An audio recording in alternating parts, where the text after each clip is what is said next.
Sa silid, nagising si Carla at nabulabog. Ito ba ang bihis sa akin ni Master?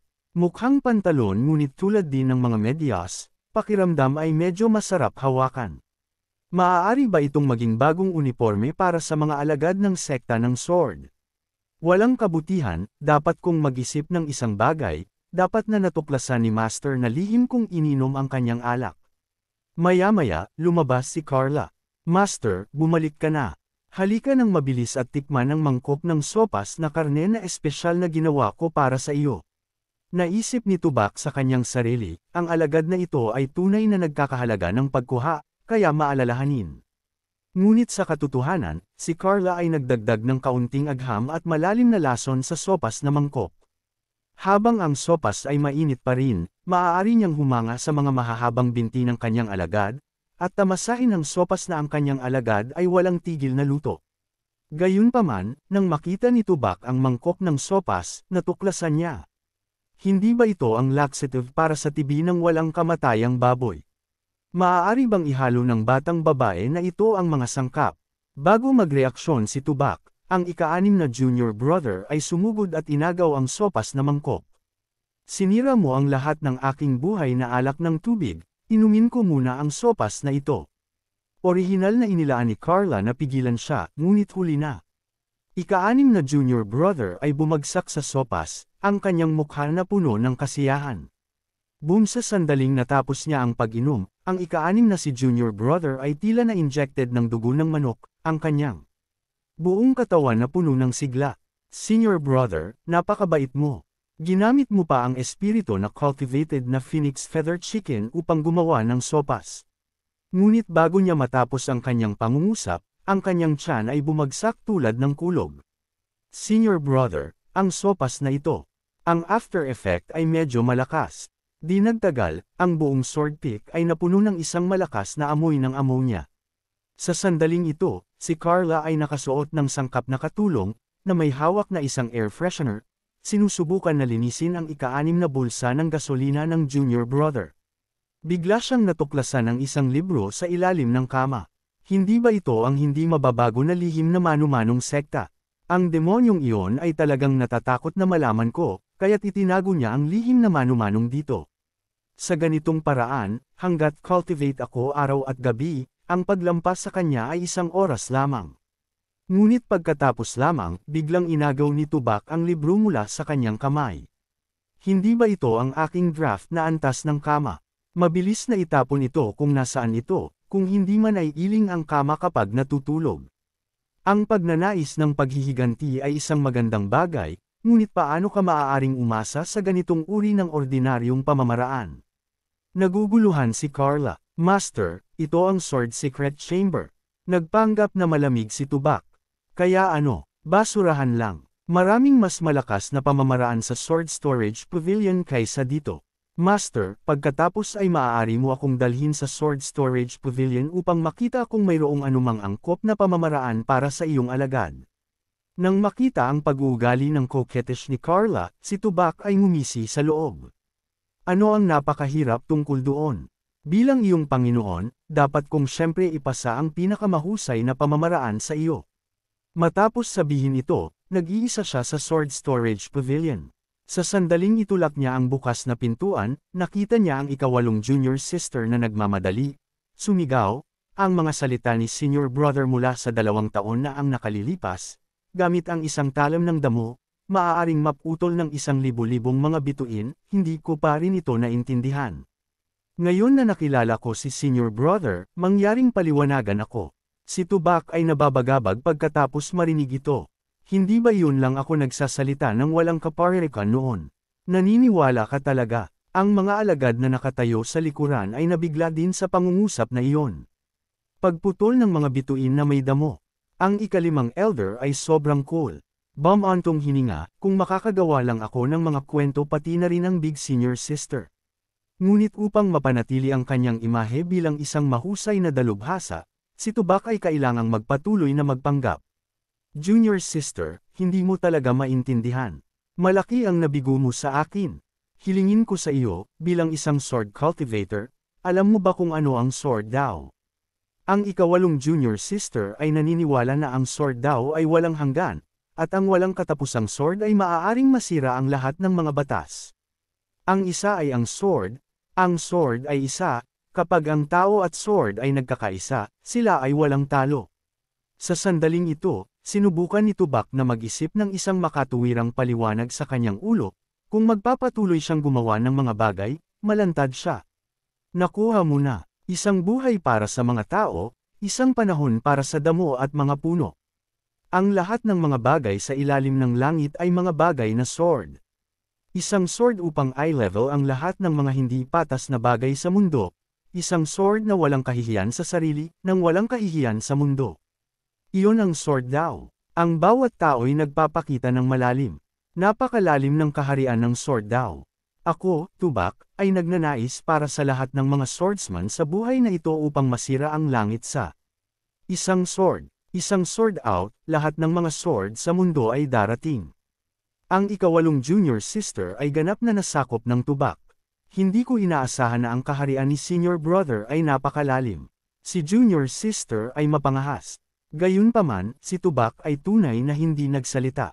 Sumasabog ka pa rin. Sumabog ang teapot. Bigla niyang nakita ang ikawalong junior sister na kinuha ang kanyang sword at tumayo.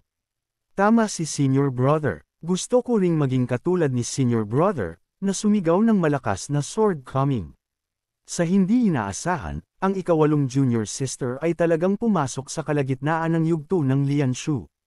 Ang mga alagad na nakatayo sa likuran ay nag-isip ng paisa-isa. Ang ikalimang Elder's One sentence ay nagising sa isang tao mula sa isang panaginip. Ang ganitong pamamaraan ay hindi maaaring maging antas lamang ng Huashen.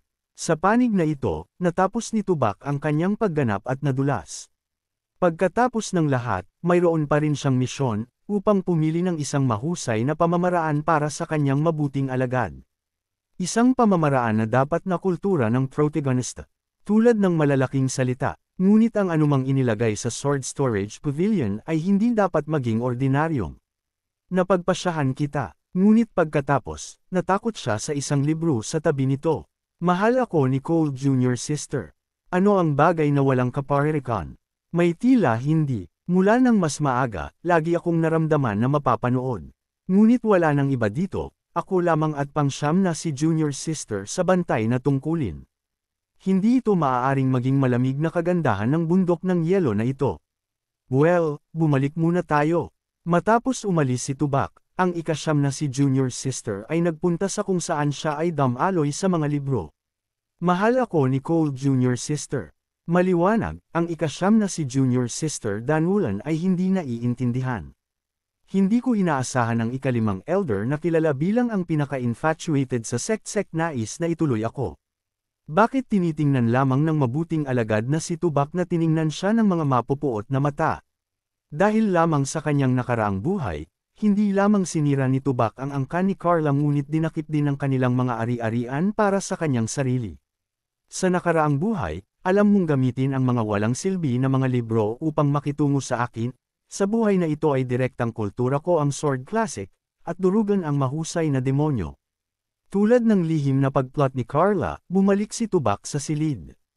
Mabilis, tingnan kung ano ang inihanda ng iyong guro para sa iyo. Kapag kumikilos ang iyong Panginoon, walang imposible. Naghihintay si Tiner para sa master. Ito ay, ang pamamaraan na dapat na kultura ng protagonista. Itinuro ni Carla ang libro. Master, sinasabi nito kung ang kapalaran ng isang tao ay hindi maganda at ang isang heart ay hindi matatag, ang isa ay mamamatay. Siya chuckled. Hindi ka ba nagtitiwala sa iyong Panginoon? Paano kita makakasama? Ngumiti si Carla na parang isang wilting flower. Saktan mo ako. Master, sigurado na alam kung paano magbiro. Naalala niya ang kanyang nakaraang buhay, hindi mo ba ako tinatrato bilang isang hakbang na bato para sa iyong landas ng kultura? Para sa iyong pambihirang tagumpay, pinahirapan mo ako araw at gabi, at kahit na kinuha ang aking dawbon. Ito ba ang tinatawag mong hindi nakakasama sa akin? Niyakap ni Carla ang sword classic na mahigpit. Naganhawa si Tubak, alam kong nasa sabik kang makakuha ng isang bagong lihim na manumanong, ngunit huwag durugan ang sword classic, hindi komportable kung ang kama ay umiling mamaya. Tumalikod si Carla sa kanyang ulo na nagbubunyag ng isang mabangis na titig. Kakaiba, ano ang nakamamatay na hitsura na ito? Tama iyon, gusto niya akong turuan ang kanyang mga pamamaraan upang maghayganti sa kanyang angkan. Sa pag-iisip nito, tinapik ni Tubak ang ulo ng kanyang alagad, mabait na nagsasalita. Homesick ka ba? Huwag mag-alala tungkol sa kultura, sa hinaharap. Ang sekta ng sword ay magiging iyong tahanan. Naisip ni Carla sa sarili, sige, Master. Tiyak na masigasig ako, pagkatapos ay durugan ka sa alikabok. Ito ang kataas-taasang manu-manong lihim na hinanap ng iyong Panginoon sa mga hindi mabilang na mga kwasiko sa Sword Storage Pavilion, dapat mong pahalagahan ito. Pagkatapos, nagsimulang magbasa si Carla. Ang unang pangungusap ng Secret Manual ay talagang sinabi sa kanya, kung wala kang tiwala na ikaw ay sinta ng langit, pagkatapos ay isuko ang librong ito. Sa sandaling ito, nagulat siya. Maaari bang ang aking muling pagkakatawang tao ay natuklasan? Hindi mabuti, kailangan ko siyang suriin ng kaunti. Master, kakaiba ang librong ito. Sa palagay mo ba ang iyong alagad ay ang protagonist, mahal ng langit?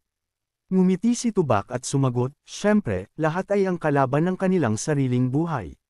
Matapos sabihin ito, inilagay niya ang kanyang kamay sa noo ni Carla. Itoon ang iyong espiritu, ipapadala ko ang aking kapangyarihan sa iyo, maramdaman ang daloy ng enerhiya. Habang dumadaloy ang malakas na enerhiya, sumigaw si Carla, Master, huwag. Masakit. Sa sandaling ito, si 8 Junior Sister ay pumasok. Nang makita ang eksena sa harap niya, agad siyang nagalit. Senior Brother, sa malawak na liwanag ng araw, dalawa kayong maglakas loob na gawin ito dito. Si Tubak ay nagmadali na ipinaliwanag, walang kamatayang nakahiga na madaling kapitan, tinali ang walang hanggang buhok. Nagpapadala ako ng kapangyarihan sa aking alagad, kung ano ang mali. Ngunit, tingnan ang ekspresyon ng iyong alagad, mukhang tumatanggap siya ng paghahatid ng kuryente. Sige, Senior Brother, sa totoo lang, napunta ako rito upang pasalamatan ka. Huwag maging katamtaman, kung hindi para sa mga salitang iyon, hindi ko malalaman kung kailan ako makakapasok sa Lianshu Realm. Nakaramdam din si Carla ng kakaiba sa sandaling ito. Ang isang tao na maaaring gabayan sa Lianshu Realm ay dapat na hindi bababa sa rurok ng hidaw. Maaari bang itago ng dakilang demonyong ito ang kanyang kultura? Sa oras na ito, si 8 Junior Sister ay biglang tumingin sa kanya. Senior Brother, ano ang mga pantalon na suot ng iyong alagad? Sa ito, biglang natanto ni Tubak. Ito ay ginawa mula sa sutla, tinina itim. Ang mga panloob na pantalon na ito ay hindi lamang magaan ngunit pinatataas din ang bilis ng pag-atake at kritikal na hit ng 50%, tunay na kapakipakinabang sa parehong paraan. Marami pa ba si Senior Brother? Gusto rin ni Junior Sister ang isa. Pagkatapos ay nagkunwari si Tubak na mapagbigay, mayroon akong labis, na orihinal na inilaan upang mapanatili ito para sa aking sarili. Kung nais ni Junior Sister, ibibigay ko ito sa iyo. Sa hindi inaasahan, ikawalong Junior Sister ay nagbago mismo sa lugar. Senior Brother, ang mga pantalon na ito ay talagang komportable.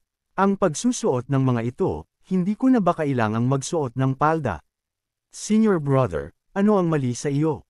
Pinalamanan ni Tubak ang dalawang daliri sa kanyang mga butas ng ilong, na huminto sa pulang dugo na dumadaloy tulad ng isang tagsibol. Sinubukan niyang mapanatili ang kanyang imahe at nagsinungaling na kapag nagpapadala ng kapangyarihan sa kanyang alagad kanina, ang kanyang daloy ng dugo ay medyo nababaligtad. Pagkatapos ay sinabi niya upang maiwasan ang pagkakalantad, dapat siyang makahanap ng isa pang sangkap na mas angkop para kay Junior Sister. Pagkaraan nito, nagbago ang ikawalong Junior Sister sa sangkap ng Wu Sword Machine na inihanda ni Tubak, na napakamahangin, ngunit hindi niya naintindihan kung ano ang stick. Sa oras na ito, tinanong siya ni Tubak, Junior Sister, alam mo ba kung ano ang Sword Heart? Ang Sword Heart ay ang mata ng sword. Walang sword, walang pares, nag-iisang pag-iisip na sumusulong. Ang sword wielder ay dapat magkaroon ng isang matalim na sword, matatag na kalooban, maglakas loob na harapin ang mga hamon. Nakakakita ng ikawalong kamangha-manghang titig ni Junior Sister, na pagtanto ni Tubak na labis na siya at mabilis na binago ang paksa. Nabanggit mo kanina na ang Big Senior Sister ay nais na bigyan ako ng isang bagay.